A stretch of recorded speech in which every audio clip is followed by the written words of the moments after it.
우리나라 그 내수 경기가 사실 이렇게 좀 장기적으로 보면 장기 침체의 초입에 들어가고 있어요. 그러니까 일본식의 침체죠. 일본식의 디플레이션 침체라고 하는데 일본식의 침체에 들어가는 초입이 아닐까 이런 의심이 들 정도로 이런 변화들이 좀 나타나고 있습니다. 소비의 구조적 침체, 장기적 침체는 결국은 또 부채 문제랑 연결이 되기 때문에 이 부분이 되게 중요한데 최근에 들어서 좀 이슈화 많이 되고 있는 것 같아요. 자영업 부채, 그 연체율이 굉장히 급증하고 있다.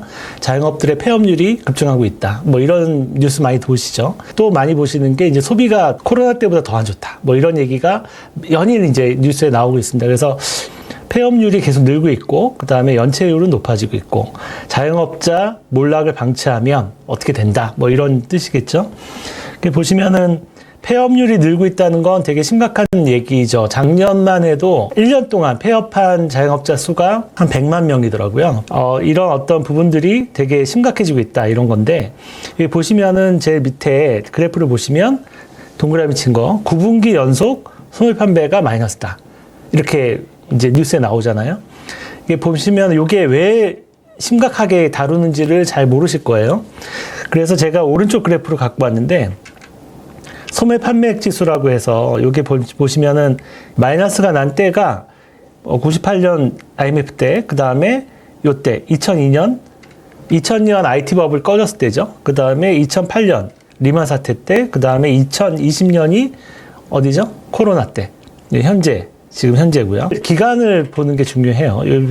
IMF 때나 2002년이나 2008년이나 뭐 2020년이나 다 기간이 어땠냐면 기간이 길어야 6개월이었어요. 길어야. 이게 왜냐하면 이게 대부분 외부 충격이었기 때문에 외부의 충격이 오면 소비가 이렇게 크게 감소하는.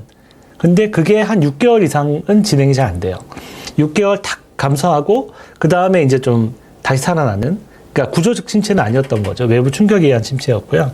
근데 지금은 어떠냐면 지금이 심각한 거는 여기 보시면은 지금 거의 9분기 연속 감소세니까 9분기 연속이면 2년이 넘는 거잖아요.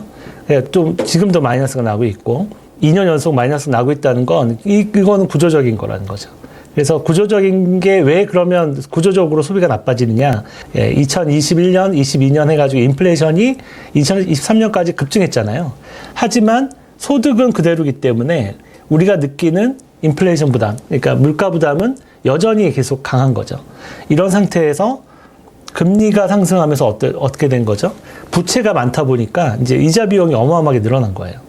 그러니까 이자 비용이 늘어나고 물가가 오르다 보니까 이제 소득, 그러니까 쓸 수 있는 소득이 확 줄어들어 버린 거죠. 그래서 각 가정이 이제 소비를 줄이기 시작한 거예요. 근데 이런 것들이 사실은 되게 구조적인 면이 있다는 건 뭐냐면 우리나라 가계부채 문제가 이게 당장 해결될 가능성이 별로 없거든요. 그러니까 이게 해결이 되려면 극심한 침체가 한번 와야 돼요. 위기가 한번 와서 사람들이 강제로 빚을 줄여야 되는데 빚은 강제로 줄이지 않으면 잘 줄어들지 않거든요. 특성상. 그래서 뭐 미국처럼 2008년 서브프라임 사태나 우리나라 IMF처럼 외환위기나 이런 것들이 와야지 빚이 좀 줄어들지 안 그러면 줄어들지 않거든요. 그리고 금리도 과거 한 10년 동안은 되게 저금리를 많이 누렸잖아요. 0%대 기준금리였으니까 미국이. 근데 이제는 그런 시대는 이제 지나갔어요. 지나갔고 이제 보호무역주의 시대에 이제 전쟁의 시대잖아요. 패권 전쟁을 하고 블록화되고 뭐 이런 것들이 이렇게 나눠져 있으면 기본적으로 물가가 좀 높아지는 경향이 강해요. 지금 이런 부분들이 이제 앞으로는 고물가 시대가 이제 피할 수 없고 고물가 시대를 피할 수 없다는 건 고금리 시대도 피할 수 없는 거예요. 어떤 이런 상황에서는 소득이 빨리 늘어주지 않으면 이런 어떤 소비 침체를 피할 수가 없는데 소비가 늘려면 경제가 성장을 해야 될 거 아니에요. 근데 성장도 좀 어렵잖아요. 우리나라 성장률이 잠재 성장률이 이제 2% 언더로 떨어지고 있기 때문에 이런 상황이라면 소비가 좋아지기가 참 쉽지 않다. 그런 생각이 들어서 지금 별 외부 충격이 없는데도 2분기 연속 마이너스 나고 있다는 건 좀 구조적인 침체로 들어가는 거 아니냐 이런 좀 생각을 하게 됩니다. 그래서 이런 부분들이 결국은 자영업 부채의 위기로 연결이 되고 자영업 부채가 지금 거의 1,000조가 넘거든요. 지금 부동산 PF가 문제가 아니에요. 부동산 PF는 120조 터지는 거 가지고 지금 난리를 치고 있는데 사실 진짜 폭탄은 자영업 부채에 있어요. 자영업 부채는 1,200조가 자영업 부채인데 1,100조 최근 데이터를 보니까 이 중에서 얼마나 터지겠어요? 이거는 자영업자들이 지금 우리나라가 필요한 자영업자 수가 있어요. 그러니까 적정한 수가 뭐 100이라면 지금 자영업자 수가 어느 정도 되냐면 300에서 400 정도 돼요. 그러니까 그 얘기는 뭐냐면 한 3분의 1 정도로 또는 4분의 1 정도로 자영업자 수가 줄어야 끝난다는 거야. 이 침체가. 자영업자들의 침체가. 그래서 자영업자들이 동네 카페들이 제가 가끔 말씀드리는데 카페가 4개 있다면 한 3개 정도는 없어지고 하나만 남을 때까지 자영업자가 줄어들 거다 이렇게 말씀드리고 있거든요. 이제 그렇게 줄어드는 자영업자들이 부채를 어떻게 갚겠어요? 다 파산하는 거죠.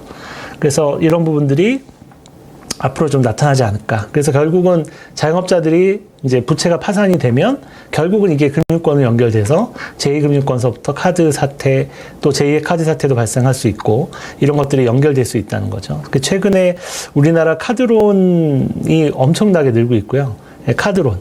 그 다음에 카드 연체율도 급증하고 있다는 건 사람들이 이제 돈을 빌릴 데가 없어서 이제 카드론까지 간 거예요. 대부 업체들이 사라졌기 때문에 이제 이런 부분들까지 연결이 되고 있어서 제가 볼 때는 부동산도 문제지만 우리나라의 소비 침체, 그다음에 자영업 부채 문제가 이제 올해 뭐 내년 좀 좋아질 거다 이런 생각을 하기는 좀 어렵다.